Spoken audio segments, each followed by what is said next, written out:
Saat itu saya melihat saya bisa membanggakan Prancis, karena Prancis menurut saya satu-satunya negara Eropa yang ramah terhadap Islam. Aisyah itu kalau minum di gelas Rasulullah itu persis di bekas bibirnya, betul loh. Jangan coba meskipun kalau ini Muhammadiyah, kalau ini ketua Muhammadiyah Batu, ketua MUI, tapi insya Allah saya bisa diterima dimanapun. Saya bersahabat dengan semua kiai di Kota Malang. Selamat datang di Masjid Al-Falah untuk Kiai Haji Sultan Yusuf yang mungkin baru pertama kali datang ke Medan Berantas. Inilah Masjid Al-Falah dengan jamaah yang beragam dan juga di masjid yang sebelahnya. Dan demikianlah membaca Maulid tiba pada malam hari ini. Acara selanjutnya yaitu acara inti Maulid Hasanah yang akan disampaikan oleh Terhormat Kiai Haji Nurban Yusuf. Kepada beliau. Bismillahirrahmanirrahim. Assalamualaikum warahmatullahi wabarakatuh.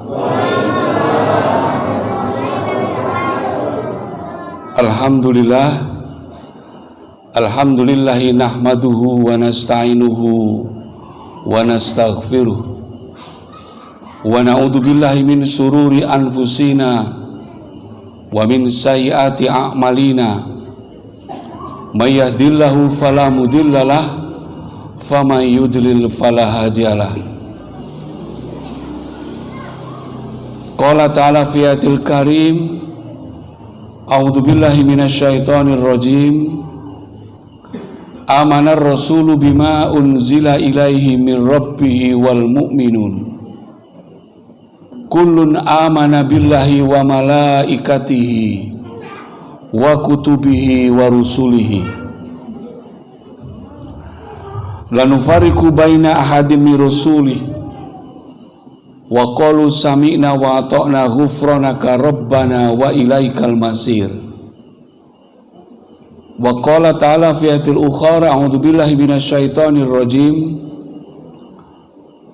Allahumma rabbana anzil alaina ma'idatan minas sama' takunu lana ida li awalina wa akhirina wa ayatan minka warzuqna wa anta khairur raziqin.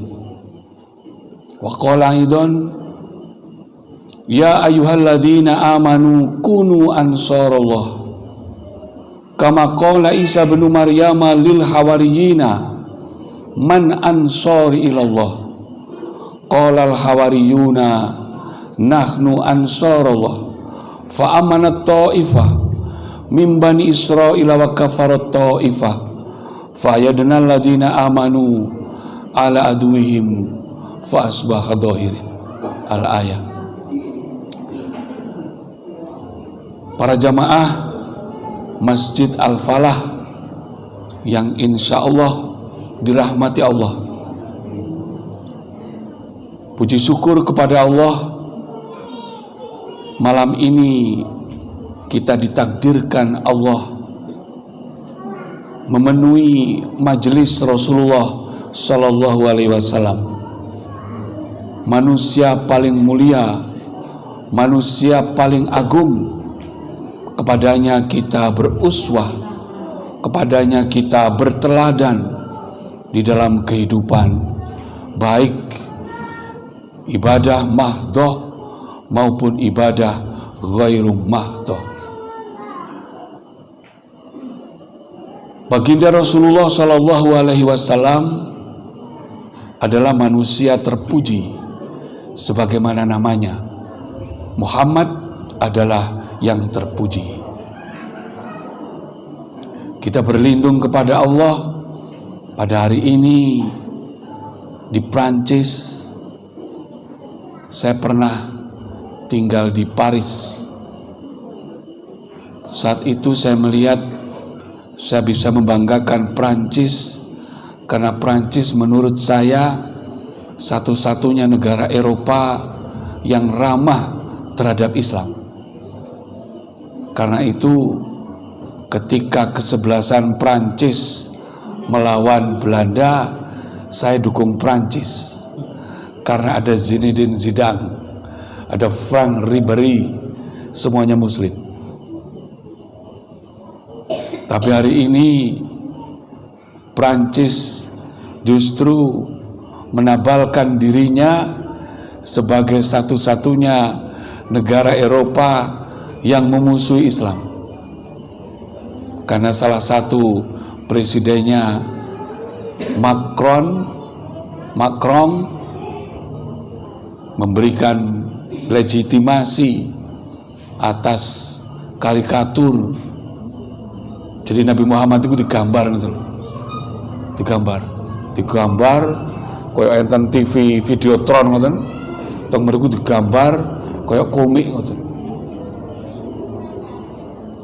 Dan itu memang di Prancis itu adalah salah satu surganya orang-orang yang hidup hedon. Hedon itu orang yang menjadikan kesenangan itu sebagai Tuhan. Nah, terus yang Prancis niku nopo mawon ingkang dianggap leres asalkan menyenangkan. Saben-saben seneng niku termasuk bener. Ngoten niku Prancis. Hedon. Mulane lek saniki teng Indonesia wonten tiyang ingkang dadosaken kesenengan dados keleresan, berarti niku tiyang hedon. Hedonisme ngoten niku. Saniki kathah yang dados menjadikan kesenangan itu sebagai kebenaran. Maka Rasulullah SAW salah satunya diutus adalah untuk menyempurnakan akhlak. Innaka la'ala khuluqin adzim. Innama bu'istu liutamima makarimal akhlak. Jadi Rasulullah itu punya akhlak perilaku yang sangat tinggi. Rumiyin niku wonten kitab sirah dipun sebataken Kanjeng Nabi niku nggak ada kebiasaan menawi dipun damelaken unjukan. Niki cara Jawa enten ngertos nggih? Saged nggih? Gaduh-gaduh mawon nggih. Nggih.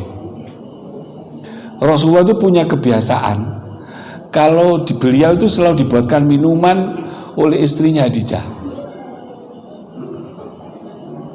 Saben-saben ngunjuk Rasulullah niku ninggal sepalih.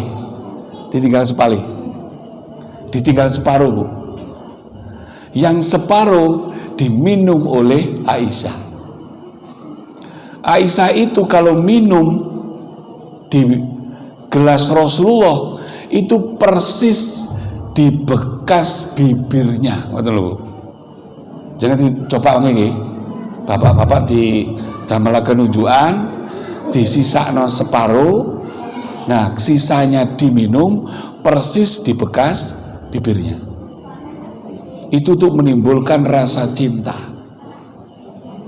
Suatu hari Rasulullah SAW dibuatkan minum oleh Aisyah, tapi tidak seperti biasanya disisakan separuh. Oleh Rasulullah minuman itu dihabiskan semua. Dipun telasaken sedaya. Aisyah yang sudah menunggu keberkahan dari minuman bekas Rasulullah tadi kaget. Wahai Rasulullah, kenapa Anda habiskan semua? Tidak seperti biasanya. Kemudian Rasulullah tersenyum. Kemudian Aisyah kembali ke dapur, kembali membuatkan minuman yang sama. Tapi Aisyah kaget, ternyata gulanya habis. Dan yang disajikan kepada Rasulullah tadi bukan gula, tapi uyah. Rasulullah niku mboten purun membuat Aisyah kecewa.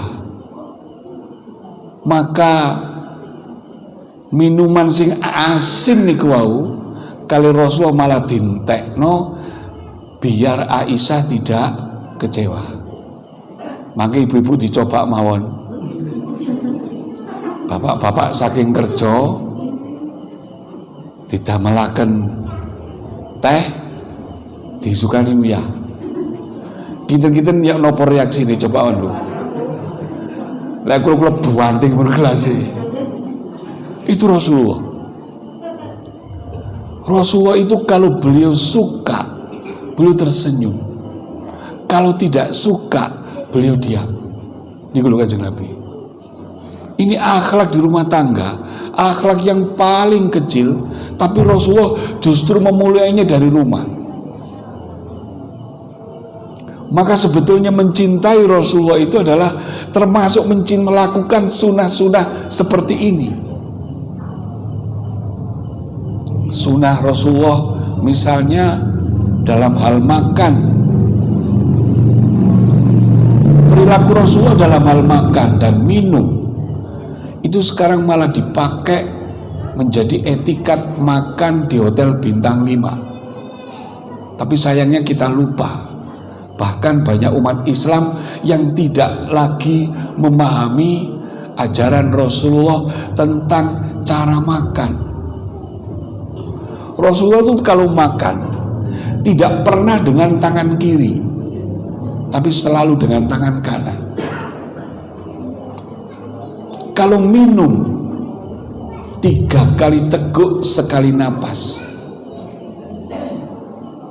Rasulullah kalau makan dan minum selalu sambil duduk, tidak pernah berdiri, apalagi sambil jalan. Rasulullah kalau makan dan minum tidak pernah bersandar, senden, betul nanti senden. Jadi kalau makan minum tidak pernah senden, karena senden itu damel keselak, jantung tidak sehat. Kemudian Rasulullah itu kalau ngambil makanan diambil yang paling dekat, yang terdekat, boten ngapi-ngapi. Mengambilnya juga dari pinggir, bukan dari tengah. Jenengan lek tumbas sekul goreng dibungkus, dibuka, dimakan 1 sendok saja dari tengah, kemudian dikasihkan ke bapak. Kira-kira itu makanan sudah sisa apa bukan? Karena diambil dari tengah jadi sisa. Tapi nek jenengan ambil dari pinggir, dapat separuh jenengan berhenti, dikasihkan ke bapak, maka makanan itu menjadi paruh eding. Betul? Niku Rasulullah. Ngambil sayur diusahakan dari pinggir, ngambil nasi usahakan dari pinggir, karena keberkahan ada di tengah. Niku Rasulullah. Luar biasa Rasulullah ini. Dan cara makan seperti itu sudah dipakai di hotel bintang 5. Dan kita umat Islam malah lupa. Karena itu dulu ada salah seorang Syekh Al-Azhar yang bernama Syekh Muhammad Abduh dan muridnya Syekh Muhammad Rashid Ridho yang menulis kitab Tafsir Al-Manar. Saat keduanya berkunjung ke Prancis di Sorbonne University, beliau pidato menyampaikan kemuliaan Islam, menyampaikan kehebatan Islam. Al-Islamu ya'lu wala yu'la alaih. Tidak ada ajaran agama, ajaran apapun di dunia ini yang tingginya melebihi Islam. Tidak ada nabi yang sempurna seperti Nabi Muhammad. Tidak ada kitab yang hebatnya seperti Al-Quran. Tidak ada ajaran agama yang sempurna seperti ajaran Islam. Begitu kata Syekh Abdul di depan ratusan akademisi di Perancis. Tapi kemudian muridnya Reneng berkata, baik, aku percaya bahwa di dunia ini tidak ada agama yang sempurna seperti Islam. Tidak ada nabi yang hebat seperti Muhammad. Tidak ada kitab yang sempurna seperti Al-Quran. Tapi kemudian Reneng berkata, lalu tunjukkan kepadaku di mana ada umat Islam yang seperti itu. Tidak ada. Tidak ada. Ternyata kita umat Islam ini kalah. Ekonomi kita kalah. Sosial kita kalah. Politik kita kalah. Kenapa kok bisa seperti itu? Maka kemudian dijawab oleh Syekh Muhammad Abdul. Aku di Prancis tidak melihat umat Islam, tapi aku melihat Islam ada di Prancis, yaitu orang yang suka hidup bersih, suka menolong, suka membaca, bekerja keras, hemat. Sedangkan aku di Mesir tidak melihat Islam, tapi melihat umat Islam yang selalu berkonflik, bertengkar sesama Islam. Makanya awak dhewe niki jane pun mboten wayahe pun tukaran nih. Sudah bukan waktunya. Apalagi tukaran cilik-cilik. Malah niku kula niki sering kula diundang teng Majelis Al-Hikmah, Majelis Riyadul Jannah, saya sering diundang juga memberikan tausiah. Meskipun kula niki Muhammadiyah, kula niki ketua Muhammadiyah Batu, ketua MUI, tapi insya Allah saya bisa diterima dimanapun. Saya bersahabat dengan semua kiai di Kota Malang.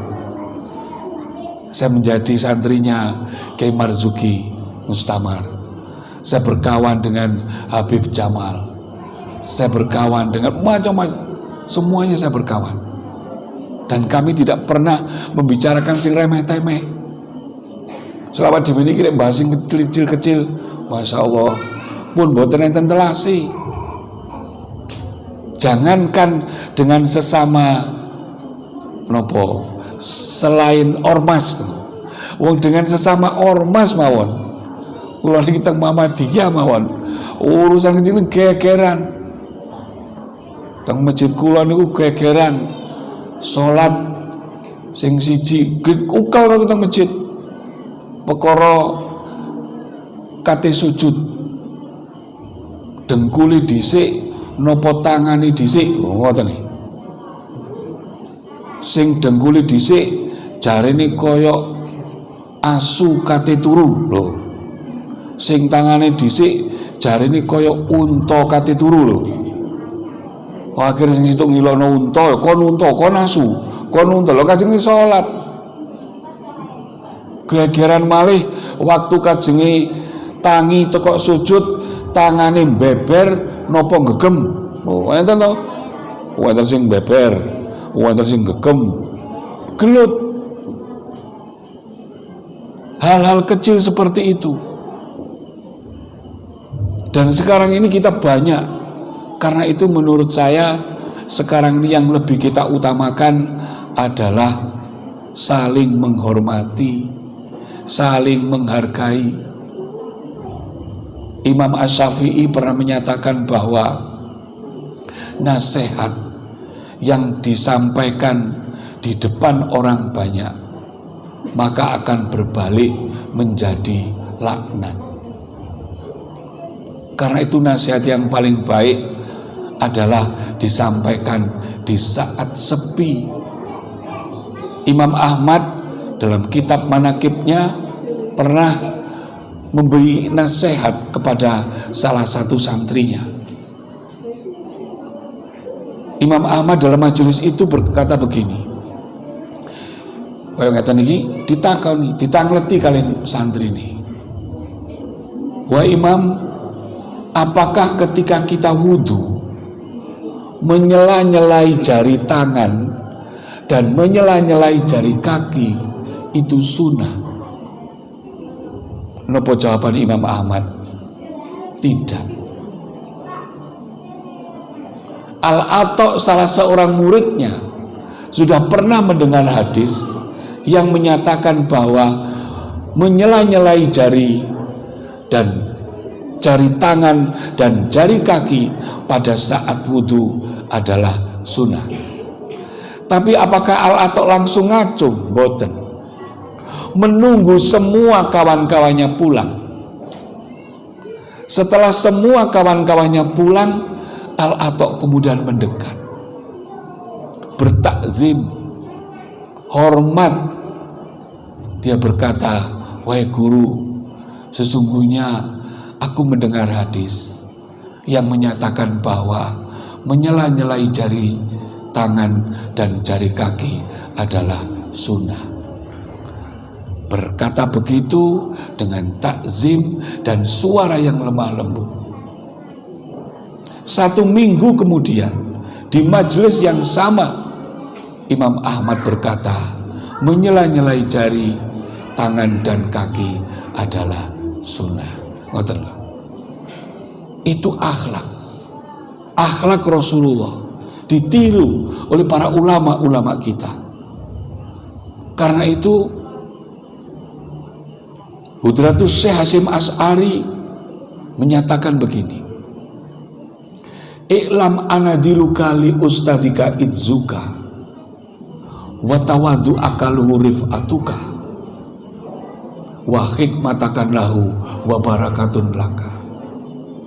Andap asormu, kerendah hatianmu kepada gurumu adalah kemuliaanmu. Nah, ini sekarang ini menurut saya tawadhu ini menjadi hal yang paling utama. Hari ini kita, anak-anak kita, mari kita ajari tawadhu. Hormat kepada orang tua, hormat kepada gurunya. Sekarang sudah nggak ada. Anak-anak sekarang hanya diajarkan ilmu, tapi tidak diajarkan adab. Orang Australia, orang Amerika, mereka lebih risau ketika anak-anaknya tidak bisa antri daripada tidak bisa matematika. Kenapa kok malah orang Eropa yang takut anaknya tidak bisa antri, sementara kita ini susah? Kita risau kalau anak-anak kita tidak bisa matematika, risau ketika anak-anak kita tidak bisa fisika. Tapi kita tidak pernah risau kalau anak-anak kita ketika masuk rumah tidak mengucapkan salam. Kita tidak pernah risau ketika anak-anak kita panggil tidak segera menjawab. Nah, ini yang harus kita ubah mulai sekarang. Rasulullah mengajarkan itu semua. Yang ketiga, Bapak Ibu sekalian yang saya hormati, kita di Indonesia ini insya Allah kita harus bersyukur.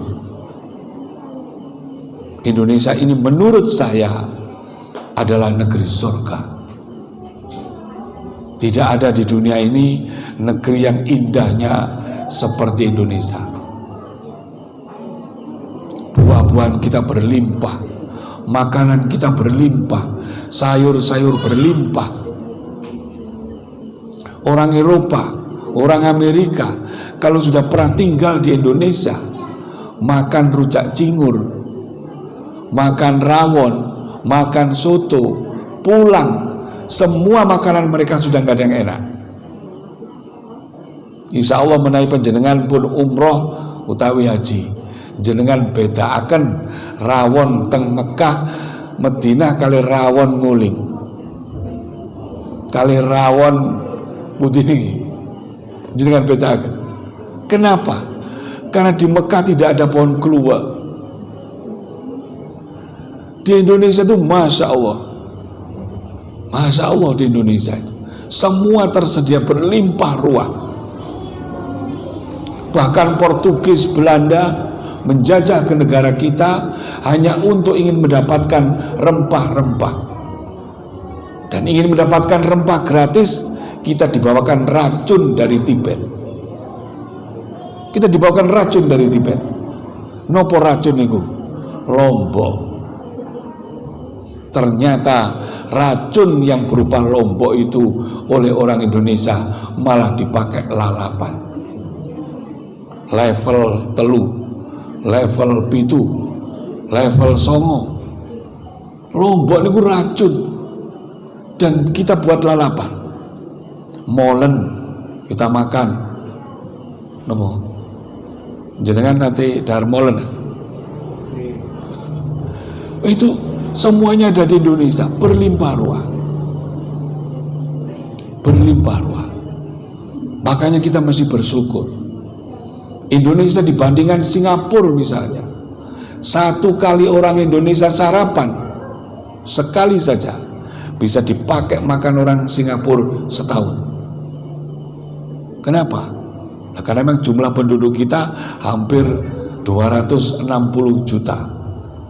Singapura penduduknya sekitar 2.600.000. Berarti sepiring sekali makan sudah bisa dipakai makan orang Singapura setahun. Indonesia ini kaya raya. Karena itu la in syakartum la azidanakum wa la in kafartum inna adabi lasyadid. Kita bersyukur. Nah, yang ketiga, yang terakhir, para jamaah sekalian, saya sampaikan bahwa di dalam kitab Fi Batnil Hud, pada saat itu Rasulullah SAW mengisahkan pada zaman Nabi Musa alaihissalam ada seorang sepasang suami istri yang selama hampir 70 tahun hidup dalam kemiskinan. 70 tahun itu dia tidak pernah makan kenyang, tidak pernah bisa berpakaian dengan utuh. Dia hanya punya pakaian sehelai yang dipakai bergantian. Kemudian sang istri berkata kepada suaminya, "Wahai suamiku, bukankah ada Nabi Musa alaihissalam di antara kita? Kenapa kita tidak mohon kepada beliau agar bermunajat, memohonkan kepada Rabb-Nya agar kita dijauhkan dari kemiskinan?" Kemudian keduanya datang kepada Nabi Musa, disampaikan perihalnya, kemiskinannya, penderitaannya, kelaparnya, disampaikan semuanya kepada Musa. Kemudian Nabi Musa bermunajat kepada Allah. Kemudian Allah berfirman, "Wahai Musa, akan aku berikan kekayaan kepadanya, akan aku jadikan dia orang paling kaya di Kan'an, tapi cuman 1 tahun. Setelah itu dia akan miskin kembali." Kemudian Musa menyampaikan kepadanya, "Kamu akan diberikan kekayaan, tapi cuman 1 tahun. Apakah kamu mau?" Orang itu menjawab, "Mau wahai Nabi. Jangankan 1 tahun, sehari saja saya akan mau. Karena selama hampir 70 tahun saya sengsara, saya miskin, saya melarat." 7 bulan kemudian, sepasang suami istri tadi itu diberikan rezeki yang tidak disangka-sangka. Dia menjadi orang paling kaya raya di Kan'an. Kemudian istrinya berkata kepada suaminya, "Wahai suamiku, kita ini diberikan kekayaan, tapi cuma 1 tahun. Alangkah baiknya kalau kekayaan kita ini kita pakai untuk menolong orang-orang miskin, memberikan pakaian orang yang tidak punya pakaian, memberikan bekal kepada musafir, kepada pelajar, membangun masjid. Kita pakai untuk menolong orang-orang yang menderita, menolong orang-orang yang sakit." Selama 1 tahun suami istri tadi itu sibuk membantu orang-orang miskin, sibuk membantu orang-orang sakit, sibuk membantu membuat tempat ibadah. Setelah setahun berlalu, ternyata kekayaannya tidak berkurang, tapi malah bertambah 2 kali lipat. Tahun ketiga juga bertambah 3 kali lipat. Kemudian Nabi Musa terheran. Orang ini Allah menjadikannya kaya setahun, tapi hari ini sudah 3 tahun. Bukannya bertambah miskin, tapi malah bertambah kaya. Kemudian Nabi Musa bertanya kepada Robnya, "Wahai Tuhanku, bukankah dulu engkau berjanji akan memberikan kekayaan kepadanya selama setahun? Tapi ini sudah tahun ke-7. Dia bukannya miskin, tapi malah bertambah kaya." Apa jawaban Tuhan? "Wahai Musa, aku malu kepadanya jika hartanya aku cabut. Dia lebih murah, dia pemurah kepada orang miskin, dia pemurah kepada orang sakit. Aku memberikannya 1 pintu rizki, tapi dia memberikan berpintu-pintu rizki kepada hambaku yang membutuhkan. Jadi mana mungkin aku mencabut hartanya." Niki kunci nih. Kalau harta kita ingin bertambah, kalau harta kita ingin awet, maka gunakan sedekah. Maka insya Allah dengan sedekah itu harta kita akan bertambah, harta kita akan awet. Nah, sedekah itu berikan sedekah yang terbaik. Jangan memberikan sesuatu yang kita sendiri sudah tidak suka. Kita berikan waktu kita, waktu yang terbaik. Seperti hari ini, para jamaah sekalian hadir di tempat ini juga dalam rangka memberikan sedekah waktu yang terbaik, sedekah pikiran yang terbaik. Maka insya Allah Allah akan menggantinya dengan kebaikan yang berlipat. Banyak orang yang tidak cukup waktunya, karena setiap kali diajak untuk hadir di majelis-majelis Rasulullah, dia alasan repot. Maka waktunya tidak cukup, waktunya akan disempitkan oleh Allah karena alasan repot. Tapi kalau kita selalu memberikan waktu terbaik, maka waktu kita akan diluaskan oleh Allah. Jika kita berikan harta terbaik, maka harta kita akan diperbanyak oleh Allah. Nah, tapi sayangnya para jamaah sekalian, hal-hal semacam ini kita abai. Umat Islam justru punya mutiara berupa Al-Quran, punya mutiara berupa Nabi Muhammad SAW, tapi kita jarang meneladaninya. Bahkan sebaliknya, justru banyak orang-orang Yahudi itu yang meneladani Rasulullah.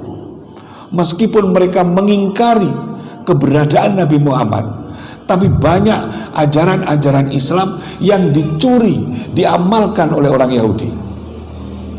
Misalnya, ajaran tentang zakat mal. Betapa susahnya umat Islam itu untuk diajak berzakat mal. Tapi orang Yahudi mengamalkannya dengan CSR 20%, hartanya diambil. Ketika saya tinggal di Illinois, itu ada banyak bimbingan-bimbingan belajar. Kalau di Indonesia, bimbel-bimbel matematika, bimbel fisika, itu kebanyakan yang mengisi para pelajar. Tapi di Illinois, bimbel-bimbel itu banyak diisi oleh ibu-ibu hamil. Kenapa? Karena orang Yahudi tahu utlubul ilma minal mahdi ilal lahdi. Jadi belajar matematika itu ibu-ibu dimulai dari sejak bayi kita di kandungan. Karena itu para hafid biasanya, ibu-ibu yang punya putra putri yang kecil-kecil sudah hafal Quran, itu biasanya mereka sudah memperdengarkan Al-Quran itu sejak dari bayi, sejak di kandungan. Maka insya Allah anak-anak kita akan menjadi generasi emas, dimulai dari perut ibunya, minal mahdi ilal lahdi. Nah, awak dhewe kadang mboten, bojo kula misalnya pas hamil niku bingung kali ngidam. Carolas bengi njaluk rujak cingur. Padahal niku mek kepingin mek ngapokno bapakne tok. Nah itu sekarang ini orang Yahudi melakukan itu, karena itu kita ambil kembali. Maulid ini adalah momentum yang paling tepat agar kita kembali menggali ajaran Islam. Kita rebut kembali, kita cintai Rasulullah dengan cara meneladaninya. Semuanya kita lakukan, yang disampaikan Rasulullah kita tiru, maka insya Allah kita akan mendapatkan keberkahannya. Nah, itulah para jamaah sekalian yang bisa saya sampaikan. Semoga pada kesempatan ini kita dihadirkan Allah sebagai hamba-hamba yang bersyukur, hamba-hamba yang selalu diampuni oleh Allah, menjadi ibadur rahman. Sekian, kurang lebihnya saya mohon maaf. Billahi fisabilil haq. Assalamualaikum warahmatullahi wabarakatuh. Acara pada malam hari ini kita tutup dengan doa kafaratul majelis. Semoga